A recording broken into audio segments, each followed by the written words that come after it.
family and friends. Thank you again for checking back in with us at Bennie and Bennie Podcast, where we invest our time in real talk, biblical truth, and everyday wisdom. Once again, we want to thank you guys so much for checking back in with us with another fun, exciting episode of Bennie and Bennie Podcast.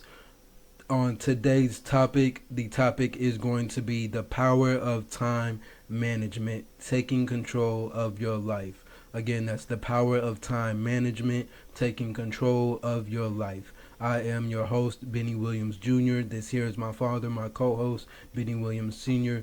You want to start it off with the topic today? Yeah, so the topic today, as he said, is the power of time management, taking control of your life. For me, this is one of my pet peeves. I'm a stickler for being on time, Mm-hmm. and so for me, I think being on time is you got to always be early. You're never running late and running into uh, chaos in your day. And I think that one of the things that we miss a lot of times now, especially in the AI age that we live in, technology, we always seem to be connected to something as far as technology is concerned. And one of the things that I see happening to a lot of people is that when they get up in the morning, the first thing they reach for is the cell phone. If you reach for your cell phone the first thing in the morning, then you've already lost control of your morning. And so I think it's vitally important that we understand that time management is very, very important in our everyday life. Yeah, absolutely. I would definitely say that it's one of the key things to kind of, in I would say, kind of the key things to put into our lives to make sure that we're just following out throughout the day Right. accordingly. We have some type of schedule, some type of routine going throughout the day. One of the most a quote that kind of comes to mind is when you say about being on time and things like that. I can relate it back to it's a scene in a popular movie called Drumline, where I believe it's Nick Cannon, one of the more Mm-hmm. popular actors in the movie. He's running to a practice for the band. He's running a little late. He's running a little behind, and the instructor of the band, he kind of notices that he's running behind, and he tells everybody just in the band at the practice that if you're early, you're on time. If you're on time, you're late. And that's something that's always stuck with me. And the last part, I don't think he said this last part, but if you're late, then that's just unacceptable. Mm-hmm. And that term has kind of always stuck with me, just knowing that it's kind of like a catch-22. If you're early, you're on time, but if you're on time, you're late. But what they're really saying is that it's always better to when dealing with time management, you have somewhere to be, you have an appointment or a meeting, or whether it's work, band practice, whatever the case may be, you have somewhere to be at a particular time. It's always important to be early rather than be on time. So where that way you know that you have constructed that time in an appropriate way to where you're not, like you said, you're not it's not chaotic for you. You're not Right. rushing. You're not leaving the house running late and you're forgetting something. Now you got to turn around, and if you prioritize your time in a way to where you've thought ahead in a sense, to where okay, the traffic might be a little heavier on this Mm-hmm. day, the whatever the case may be, that you've just analyzed the situation of you need to be at such and such place at a certain time. It might take an hour and a half, or whatever the case may be. You just analyzed the situation and thought ahead far enough to know when it is you need to be getting up, when it is you need to be leaving, and how long it's going to take you to get to where it is you need to be, so that you've used your time in a manageable way to where you're not running late and you are on time for different things. Yeah, so one time I scheduled some appointments uh, with some guys because I was doing a hiring. And so I scheduled, I think it was like three or four guys to come in that morning so I could interview them. And so in my office, the way my desk and everything was aligned, I could see out in the parking lot. So I could see when it was somebody probably new that was sitting outside in the parking lot. So the first guy, he gets there. He's there probably 20 minutes, 30 minutes early, and I can see him in his car. He gets out of the vehicle. He comes in probably 10, 15 minutes uh, before the interview. Now, for me, he's already ahead of the game because he valued his time. He valued my time because he was there before the 9 o'clock time frame. Okay, so for the next guy, he comes in. He's sitting in the parking lot, and he gets there. It's 5 minutes to 9. So the way he's looking at it, he got 5 minutes to get in the door. So he comes in. It's 9 o'clock. We start. We do the interview. Now, one thing that I have already taken note of before he gets in the building is that he was on time, but I would rather for him to be a little earlier than he was, because now everything is kind of rushed for him and for myself. Cause I can see him get out of the vehicle, and he's just kind of strutting, to get to the door real quick. And then here's the third guy. So there's three guys that particular day, and so the third guy, he gets there, and he's there early, but he doesn't get out of his vehicle for some reason. So I'm sitting there and I'm watching him. He's there at 8:30. He's there, and I'm sitting and I'm watching, and I'm doing some other paperwork stuff, trying to wait and see what's going to happen with him. And then he comes in. He's been in the parking lot for 30 minutes, and he comes in the door at 9 o'clock. And for me, he has already disqualified himself from the job, because I'm like, wait a minute.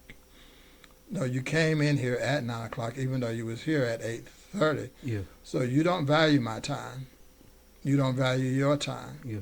And so, I need dependable people that are going to be where they're supposed to be at a specific time. Yeah. And so if you enter the interview like that, then automatically you've lost my attention as far as me hiring you for that position. Yeah. Yeah. One key thing, I definitely understand that the value of being on time. One thing, key word that you just said that kind of speaks out to me is dependable. So with time and valuing time, when you're on time, when you're early for things, when you say you're going to do something, or you say you're going to be somewhere, and people are able to depend on you, people notice that you are there at those certain times and things like that, that makes people typically respect you more, be able to believe that they can depend on you more. Right. And it brings value to the friendship, to the relationship, and to overall the time management, or both of you all's time. It just brings value to that aspect, because one thing about time is, as I believe, it's one of the most powerful and one of the most valued resources, just knowing that time is one of the very few things that once it's gone, it's gone. There is no getting it back. There is no retracting and grabbing it and getting it back or anything like that. And there's no rewind button or anything like that. When we're spending money, when we're buying clothes, or if an asset or a car gets totaled and things like that, we can always make more money. We can always get that money back. We can always make more money than what we spent. We can get more clothes. We can get another car. All these other things, but time itself is once there is no getting that back. So learning how to manage your time and be disciplined, like you said, it starts early in the morning. It starts as soon as you wake up, being able to not immediately grab for that phone, being able to, okay, I woke up at this time because I have a set schedule for the day. I know what it is I'm supposed to be doing for the day. I know when it is I'm supposed to be doing it. Let me get up and not have any distractions and any outside influences throwing me off of what it is that I know I'm supposed to be doing for the day. Yeah, for me, I never wake up in the morning wondering what I'm going to do today. I already know what I'm going to do today. And so for me, I have to make sure that I stay within that time frame that I've made in my mind the night before. So when I get up, I'm ahead of the game. A lot of times I've heard this probably all of my life, is that time is money. Yeah. Time and money is not the same thing. Yeah. You can, like you said, you can spend money. I can spend every penny that I got, and I can get it back. Yeah. Because I have actually lost everything that I've had. Yeah. And been able to get it back. But once time is gone, you can never get that time back. But the one great thing I like about time is the great equalizer. Mm-hmm. It limits us from having excuses Yeah. for things, because Everything that we do in life, you read the Bible, everything in the Bible is connected to time. Yeah. Everything in your life is connected to time. You can't do anything in this world without being connected to a frame of time. And so when you understand that, then you know that time is the most valuable resource that you will ever have. And the great thing about it is that it doesn't care if you're rich, if you're poor. It doesn't care if you're black, if you're white, if you're Hispanic. It doesn't care about any of that. All of us get the same amount of time each and every day. I don't get 24 hours and you get 19. I don't get 10 hours and somehow you got 15. Yeah. It's 24 hours for everybody. So what we have to realize is that we all are given that time. But the value comes with how do you manage that 24 hours that you're given. Yeah, absolutely. That's very powerful, to be able to just understand and analyze that, because when you are able to accept and analyze that, regardless of your situation, of your resources and things like that, it does help to limit the distractions, or limit the excuses that you'll be able to have, knowing that yes, we might be at different classes of life, or we might be at different levels of on the playing field, so to speak, but we do all have that equalizer where we have 24 hours in a day, every single day, 365 days a year. And what we do with that time is all up to us. So that's very powerful to be able to analyze that and use that to your advantage, to not have excuses and things like that. Because with poor time management, one thing I've realized, and especially having this conversation with you, one thing I've realized is with poor time management it comes with a lot of chaos. It comes with a lot of stress. Whether it's in the morning and you're running behind, whether it's the middle of the day, you're supposed to leave work at a certain time, whether it's late at night, you supposed to clean the kitchen at this time, and now you rushing to get to bed at this time because you have to get up early. It doesn't matter what time of the day it is, what day of the week it is. With poor time management comes chaos, stress, and just missed opportunities overall.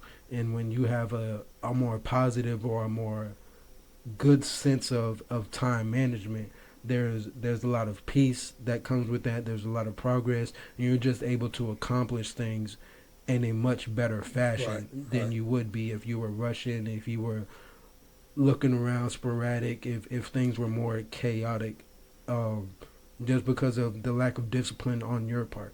It comes back to taking accountability and being disciplined to stand firm in what it is that you know you're supposed to be doing. Like you said before, hitting that snooze button in the morning. Yeah, we all value sleep. Most of us all value sleep, but let's also value time just as much as we value sleep, to where we're able to take advantage of those 24 hours that we have and use it to the best of our ability. Yeah, and that's very important. But I think our biggest setback is that we don't know how to master it and learn how to manage it. And so our biggest drawback from that is that we understand, even when you understand the importance of time, you need to know how to master time, how to control time, and how to use that time wisely. As we both have said, that once time is gone, there's no way to get that time back. I don't care if it's a minute. You can't get a minute back. But I think if we would slow down for a moment and just take inventory of a day. Just look at your day. Write down, okay, at 9 to 12 I did X, Y, and Z. 12 to 3 I did X, Y, and Z. 3 to 6 I did X, Y, and Z. And start seeing how much time you spend doing things that are irrelevant to your day. You can see all the distractions that happen during the day. And so it gives us a blueprint, and it shows us how to eliminate some of the things that are distracting us and stealing time from us, because that's what's happening. We're letting our feeds on our phone and the notifications on our phones and things like this steal time from us that we cannot get back.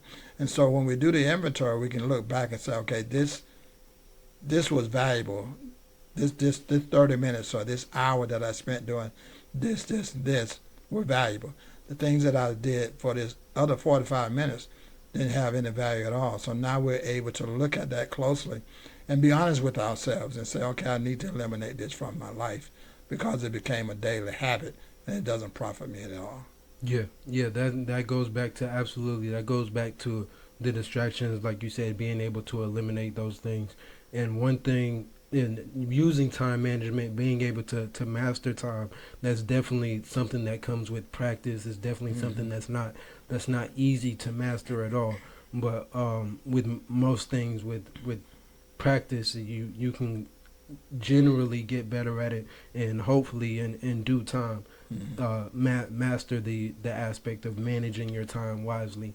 And one thing that can really help is just to use, like you said, on a day-to-day basis, use time blocks as far as from 9 to 12 I did this, from Right. 12 to 3 I did this, from 3 to 6 I did this. Use those time blocks to where you're spending so many hours of those that day, so many hours of that day you're using towards investing in your family, or you're using towards investing in yourself, or you're using towards work. Maybe 8 hours a day you're investing in just sleep and resting and rejuvenating your body to where you have a clear mind, you have a clear conscience, and able to master the time moving forward after that. So being able to kind of set time blocks to where, like I said before, yeah, from 9 to 12, from 8 to 12, whatever the time frame might be, but you have a blueprint, so to speak, of how you're going to carry out your day, when you're going to switch and turn it into something else.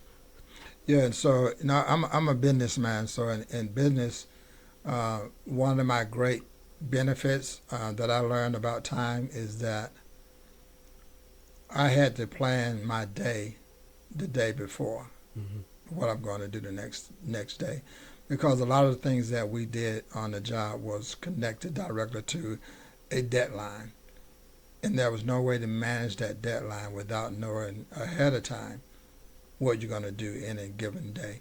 And I think if we take that not only in business but just in our personal life, we do that. We set, like you said, the time blocks and things like that. Then we get a better idea of how do I manage my day, not just during the day, but from the very beginning until the end of that day. Yeah, absolutely, absolutely. So manage your time wisely. Use tonight or today to plan what it is that you will do tomorrow, and that will help you with the time blocks. That will help you with staying disciplined. That will help you with having a schedule, having a routine for you to carry on your life, to carry on your daily routine, your daily just way of life, to where you're able to m- better manage your time, to where it has a positive effect more than a negative, and you're not wasting time allowing distractions or excuses to kind of slow you down or prevent you at all from accomplishing the things that you can and should be accomplishing.